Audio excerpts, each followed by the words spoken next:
notikusi tieši trešā izcīņas, ļoti liels zaudējums.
Ārvalstīs dzīvojošiem latviešiem,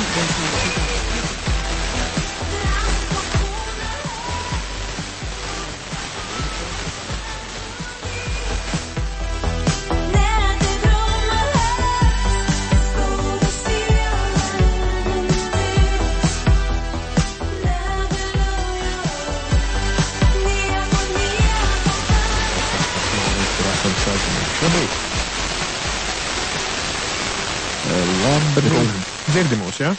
Jā, es jūs dzirdu. Jā, tagad dzirdam, stāsti lūdzu. Jā, kolēģi.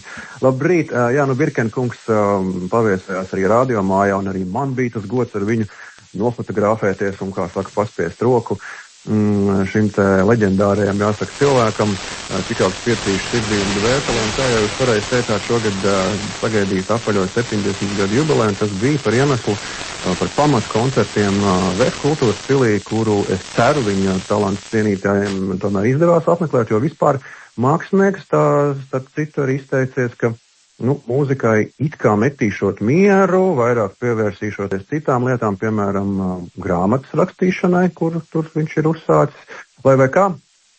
Visiem.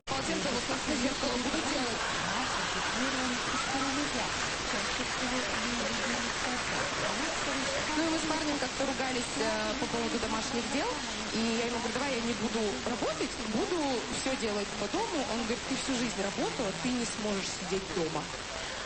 Я думаю, вот именно. Я всю жизнь работала, столько всего пропустила. Я пока посмотрю «Великолепный век», мне уже 35. Потом закончу курсы нумеролога, астролога, научусь дышать маткой, 2 раза вдохну, у меня климакс. Меня tak wybісило, w смысле, ty nie sможesz siedzieć. W Gdańsku baltictowers.pl/praca. Autopilot Radio Gdańsk. W Gdańsku na zjazdach i w Trójmieście w zasadzie na zjazdach.